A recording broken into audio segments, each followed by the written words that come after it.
ಸಚಿವಾಕಾಂಕ್ಷಿ ಹಾಗೂ ಕಾಂಗ್ರೆಸ್ ಪಕ್ಷದ ಹಿರಿಯ ಶಾಸಕರಾಗಿರುವಂತಹ ಗೋಪಾಲಕೃಷ್ಣ ಬೇಳೂರು ಅವ್ರ ಜೊತೆಲಿದ್ದೇನೆ ಸರ್. ಈಗ ಕುಮಾರಸ್ವಾಮಿರವರು ಒಂದು ಹೇಳಿಕೆಯನ್ನ ನೆನೆ ಹೇಳಿರುವಂಥದ್ದು ಏನಂದ್ರೆ, ಆಡಳಿತಾರೂಢ ಪಕ್ಷದಲ್ಲಿ ಎಲ್ಲೋ ಒಂದ್ ಕಡೆಗೆ ಅಸಮಾಧಾನ ಇದೆ, ಅರ್ಹ ವ್ಯಕ್ತಿಗಳಿಗೆ ಸಚಿವ ಸ್ಥಾನ ಸಿಕ್ಕಿಲ್ಲ, ನಿಮಗೆ ಕೆಲಸ ಮಾಡೋದಕ್ಕೆ ಅವಕಾಶ ಆಗ್ತಿಲ್ಲ ಅಂತವ್ರೆಲ್ಲರೂ ಕೂಡ JDSಗೆ ಮುಕ್ತ ಆಹ್ವಾನ ಕೊಡ್ತಾ ಇದೀನಿ. ಯಾಕಂದ್ರೆ ಹೆಂಗಿದ್ರು 2028 ಒಳಗಡೆ ಬರ್ತಾರೆ ಅಂತ ಗೊತ್ತಿದೆ, ಅಲ್ಲಿವರೆಗೂ ಕಾಯೋದು ಬೇಡ, ಈಗ್ಲಿಂದಾನೇ ಜೊತೆಯಲ್ಲಿ ಹೆಜ್ಜೆ ಹಾಕೋಣ ಅಂತ ಹೇಳಿದ್ದಾರೆ.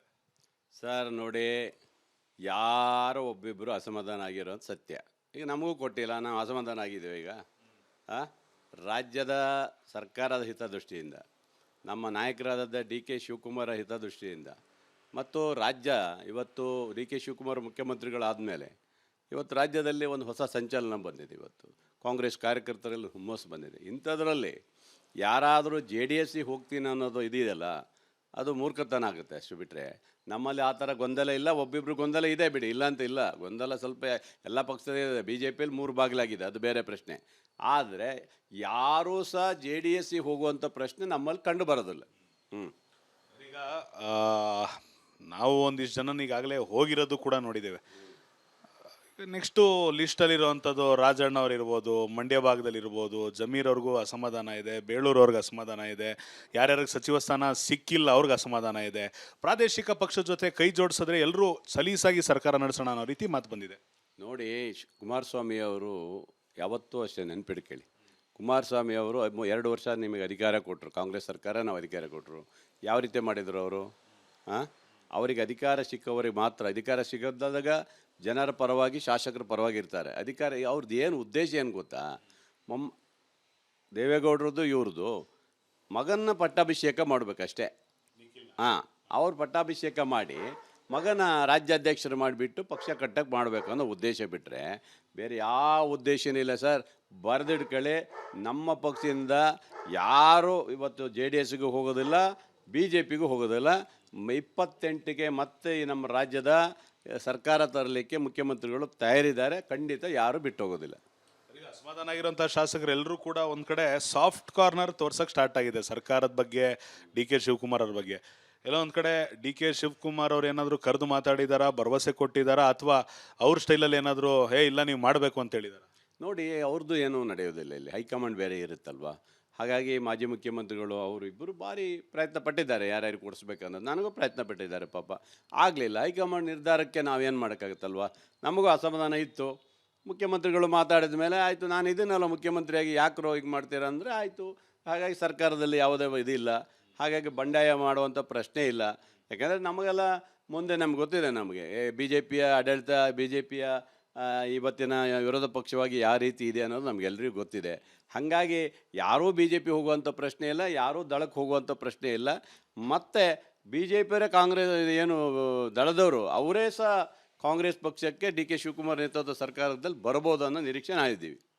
ಎರಡನೇದು, ಸಂಪುಟ ವಿಸ್ತರಣೆ ಆಗೋಗಿದೆ, ಖಾತೆ ಹಂಚಿಕೆ ಆಗಿಲ್ಲ. ಇಲ್ಲಿಗೆ ಬಹಿರಂಗವಾಗಿ ಕಾಣಿಸ್ತಾ ಇರೋದು ಸರ್, ಒಂದ್ ಕಡೆ ಹೈಕಮಾಂಡು ರಾಜ್ಯದ ನಾಯಕರ ಸಮನ್ವಯತೆ ಕೊರತೆ ಇದೆಯಾ, ಅಥವಾ ಇವ್ರು ಡಿಮಾಂಡ್ ಮಾಡ್ತಿರೋದು ಅವ್ರು ಕೊಡ್ತಿಲ್ಲ, ಅವ್ರು ಹೇಳ್ತಿರೋದನ್ನ ಇವ್ರು ಕೇಳ್ತಿಲ್ಲ? ಯಾವ ರೀತಿ ನೋಡ್ತೀರಾ? ಯಾಕಂದ್ರೆ ಸೆಷನ್ ಸ್ಟಾರ್ಟ್ ಆಗ್ತಾ ಇದೆ. ನೋಡಿ, ಈಗ ಸದ್ಯಕ್ಕೆ 14 ಜನ ಈಗಾಗಲೇ ಸಂಪುಟ ರಚನೆ ಆಗಿ ಮಂತ್ರಿಗಳಾಗಿ ಕೆಲಸ ಮಾಡ್ತಾ ಇದ್ದಾರೆ. ಈಗ ಹೊಸಬರಿಗೆ ಮೊನ್ನೆ ಕೊಟ್ಟಂಥದ್ರಲ್ಲಿ 19 ಜನರಿಗೆ ಇನ್ನೂ ಆಗಿಲ್ಲ. ನೋಡಿ, ಒಂದು ತಿಳ್ಕೊಬೇಕು ನೀವು, ಇದೇ ಯಡಿಯೂರಪ್ಪನವರು ಮುಖ್ಯಮಂತ್ರಿಗಳಾಗಿ 1 ತಿಂಗಳ ಕಾಲ ಒಬ್ಬರೇ ಮುಖ್ಯಮಂತ್ರಿ ಆಗಿದ್ದರು. ಯಾಕಿದ್ರು ನೀವು? ಯಾಕೆ ನಿಮ್ಮಲ್ಲಿ ಸಮರ್ಥ ಇರಲಿಲ್ವಾ, ಅಥವಾ ನಿಮಗೆ ಯಾರು ಮಾಡಬಾರ್ದಂತಿತ್ತ? ಅಂದರೆ ಹೈಕಮಾಂಡ್ ನಿರ್ಧಾರ ತಗೊಳ್ಳೋಕ್ಕಾಗಿ ಅವರು ಕಾದಿದ್ರು. ನಾನು ಸ್ವಾಮಿ ಬಾಯಿ ಬಂದಂಗೆ ಮಾತಾಡ್ತಾರೆ. ಏನು ಮಾತಾಡ್ತೀರಿ ನೀವು? ಇವತ್ತು ಪ್ರಮಾಣ ವಚನ ಸ್ವೀಕರಿಸಿದಂಥ ಎಲ್ಲ ಮಂತ್ರಿಗಳು ಎಲ್ಲ ತಾಲೂಕುಗಳಿಗೆ ಹೋಗಿ ಬರ ವೀಕ್ಷಣೆ ಮಾಡಬೇಕಂತೇಳಿ ಅಧ್ಯಯನ ಮಾಡಿಕೊಟ್ಟಿದ್ದಾರೆ. ಎಲ್ಲರಿಗೂ ಇನ್ಚಾರ್ಜ್ ಹಾಕಿದ್ದಾರೆ. ಅವರೆಲ್ಲರೂ ಬರ ವೀಕ್ಷಣೆಗೆ ಹೋಗಿದ್ದಾರೆ, ಎಲ್ಲರೂ ಹೋಗಿದ್ದಾರೆ. ಬರ ವೀಕ್ಷಣೆ ಮಾಡಿ ರಿಪೋರ್ಟ್ ಕೊಡ್ತಾ ಇದ್ದಾರೆ. ಇವತ್ತು ಏನು ತಪ್ಪೇನಿದೆ? ಇವತ್ತಿಲ್ಲ ನಾಳೆ, ಬಹುಶಃ ಇವತ್ತು ಸಂಜೆ ಒಳಗೆ ಏನು ಮಂತ್ರಿ ಏನು ಅವ್ರಿಗೆ ಖಾತೆಗಳಿದೆ, ಇವತ್ತು ಬಹುಶಃ ಸಂಜೆ ಒಳಗೆ ಹಂಚುತ್ತಾರೆ. 13ನೇ ತಾರೀಕು ಒಳಗೆ ಅವರು ಅಸೆಂಬ್ಲಿಯಲ್ಲಿ ಕೂರ್ತಾರೆ.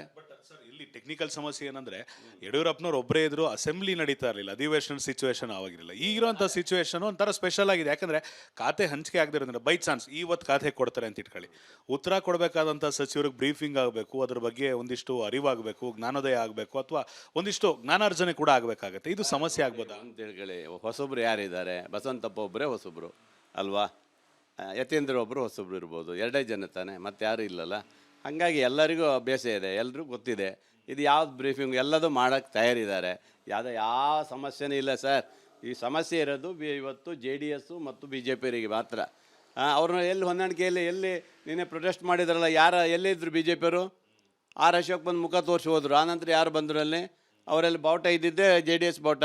ಯಾರು ಬಂದಿದ್ದಾರಲ್ಲಿ ನೋಡಿದ್ರಲ್ಲ? ವಿಜೇಂದ್ರ ಏನು ಮಾತಾಡಿದ್ದಾನೆ ನಿನ್ನೆ TV ಯಲ್ಲಿ ನೋಡಿದ್ರಲ್ಲ? ಅಯ್ಯೋ ಎಲ್ಲ ತಗೊಂಡಾಗಿದೆ, ಆಗಿ ಹೋಗಿದೆ, ಎಲ್ಲ ಒಟ್ಟು ಸುಮ್ಮನೆ ಹೋರಾಟ ಮಾಡಬೇಕನ್ನೋ ರೀತಿಯಲ್ಲಿ ಮಾತಾಡಿದ್ದಾರೆ. ನೋಡಿ, ಇವೆಲ್ಲ ಹೇಳ್ತಾ ಇದ್ದೀನಿ. ಕಾಂಗ್ರೆಸ್ ಪಕ್ಷದಲ್ಲಿ ಇವತ್ತು 140 ಸೀಟ್ ನಾವು ಇದ್ದೀವಿ ಅಂತ ಹೇಳಿದರೆ ಎಲ್ಲರಿಗೂ ಮಂತ್ರಿ ಸ್ಥಾನ ಕೊಡೋಕ್ಕಾಗಲ್ಲ. ಆಯ್ದ ವ್ಯಕ್ತಿಗಳಿಗೆ ಕೊಡಬೇಕಾಗಿದೆ. ಒಂದಿಷ್ಟು ಹೈಕಮಾಂಡ್ಗಳು ತೀರ್ಮಾನ ಮಾಡಿದ್ದಾರೆ, ಅದಕ್ಕೆ ನಾವು ಬದ್ಧರಾಗಿದ್ದೇವೆ. ಹಾಗಾಗಿ ಇಲ್ಲಿ ಯಾವುದೇ ನಮ್ಮಲ್ಲಿ ಸಮಸ್ಯೆಗಳಿಲ್ಲ. ಸಮಸ್ಯೆಗಳಿದ್ದರೆ ಸಹ ನಮ್ಮ ಮುಖ್ಯಮಂತ್ರಿಗಳು ಅದನ್ನು ಪರಿಹಾರ ಕಂಡುಹಿಡಿತಾರೆ, ಮಾಡೇ ಮಾಡ್ತಾರೆ. ಕೊನೆಯದಾಗಿ ಸರ್, ಕೊನೆಯದಾಗಿ ಸರ್ಕಾರ ಟೇಕ್ ಆಫ್ ಆಗಕ್ಕೆ ಮೊದಲೇ ಪತನ ಆಗೋಗುತ್ತೆ, 3ನೇ ಹಂತದ ಸಂಪುಟ ವಿಸ್ತರಣೆ ಆದರೂ ಕೂಡ ಆಶ್ಚರ್ಯ ಇಲ್ಲ ಅಂತ ಛಲವಾದಿ ನಾರಾಯಣ ಸ್ವಾಮಿ ಹೇಳಿರುವಂಥದ್ದು. ಬೈ ಚಾನ್ಸ್ ಸರ್ಕಾರ ಟೇಕ್ ಆಫ್ ಆಗೋಷ್ಟರಲ್ಲಿ ಇನ್ನೊಂದು ಎಲೆಕ್ಷನೇ ಬಂದ್ಬಿಡುತ್ತೆ, ಇವ್ರು ಏನು ಮಾಡೋಕ್ಕಾಗಲ್ಲ ಅನ್ನೋದು ಹೇಳಿ. ಛಲವಾದಿ ನಾರಾಯಣ ಸ್ವಾಮಿ ಯಾವ್ದಾದ್ರು ಎಲೆಕ್ಷನ್ ಗೆದ್ದಿದ್ರೆ ಗೊತ್ತಾಗೋದು ಅವರಿಗೆ ಟೇಕಪ್ ಆಗುತ್ತೋ ಟೇಕಪ್ ಆಗಲ್ಲ ಅಂತ. MSc ಮೂಲಕ ಬೇರೆ ಮೂಲಕ ಬಂದಂಥವ್ರು ಇವತ್ತು ಹೇಳಿಕೆ ಕೊಡಲಿಕ್ಕೆ ಭಾಳ ಈಸಿ ಇದೆ. ಅವರೇ ಏನು ಹೇಳ್ತಿದ್ರು? ಸಿದ್ದರಾಮಯ್ಯ ರಾಜೀನಾಮೆ ಕೊಡಲ್ಲ, ಸರ್ಕಾರ ಬಿದ್ದೋಗುತ್ತೆ, ನಾವು ರೆಡಿ ಇದ್ದೀವಿ ನಮಗೆ ಅಂತ ಕೂತ್ಕೊಂಡು ಬಾಯಿ ಕಳ್ಕೊ ಕೂತಿದ್ರು ಅಲ್ವಾ? ಇವತ್ತು ಮಾನ್ಯ ಹಿಂದಿನ ಮುಖ್ಯಮಂತ್ರಿಗಳಂತ ಸಿದ್ದರಾಮಯ್ಯ ಅವರು ಇವತ್ತು ರಾಜೀನಾಮೆ ಕೊಟ್ಟರು ಗೌರವಯುತವಾಗಿ. ಇವತ್ತು ನಮ್ಮ ಸಾಹೇಬರು ಮುಖ್ಯಮಂತ್ರಿಗಳಾಗಿದ್ದಾರೆ. ಹೇಗೆ ಎಲ್ಲೋದ್ರು ಅವರೆಲ್ಲ? ಈಗ ನೋಡಬೇಕು ಅವ್ರದ್ದು. ಬೆಳಗ್ಗೆ 8ರಿಂದ ರಾತ್ರಿ 12, 1 ಗಂಟೆವರೆಗೂ ಸಹ ಮುಖ್ಯಮಂತ್ರಿಗಳಿಗೆ ಸಿಗ್ತಾರೆ ಕೈಗೆ. ನಮಗೆ ರಾತ್ರಿ 12ವರೆಗೆ ಹೋಗಿದ್ದೆ ನಾನು. ರಾತ್ರಿ 12 ಹೋದರೂ ಸಹ ಮುಖ್ಯಮಂತ್ರಿಗಳ ಹತ್ರ ನಾನು ಮಾತಾಡಿ ನಾನು 2 ಲೆಟರ್ ಸೈನ್ ಹಾಕ್ಸಿ ಬಂದಿದ್ದೀನಿ ನಾನು ರಾತ್ರಿ. ಅಂದರೆ ಅದು ಇದೆ ನನ್ನ ಹತ್ರ ಇವತ್ತು. ಅಂದರೆ ಅವತ್ತು ಅವರಲ್ಲೇ ಅಷ್ಟೊಂದು ಆಸಕ್ತಿ ಇದೆ. ಈ ರಾಜ್ಯದಲ್ಲಿ ನನಗೊಂದು ಅಧಿಕಾರ ಸಿಕ್ಕಿದೆ, ನಾನು ಅದನ್ನು ಮುಂದೆ 2028ಕ್ಕೂ ಸಹ ಸರ್ಕಾರ ತರಬೇಕಂತ ಛಲ ಇರುವಂಥ ಇವತ್ತು ಬಂಡೆ ಅಂತ ಏನು ಹೇಳ್ತಾರೆ, ಅದು ಬಂಡೆನೇ ನಿಜವಾದ ಬಂಡೆ ಆಗಿರುತ್ತೆ. ನೆನ್ಪಿಡ್ಕೊಳ್ಳಿ, 28ಕ್ಕೂ ನಾವೇ ಬರ್ತೀವಿ. Thank you. ಇವಿಷ್ಟಾಗಿತ್ತು ಬೇಳೂರು ಗೋಪಾಲಕೃಷ್ಣ ಅವರ ಮಾತು. ಕ್ಯಾಮ್ರಾ ಪರ್ಸನ್ ಮಂಜುನಾಥ್ ಜೊತೆ ಅಭಿಷೇಕ್ BV, ರಿಪಬ್ಲಿಕ್ ಕನ್ನಡ, ಬೆಂಗಳೂರು.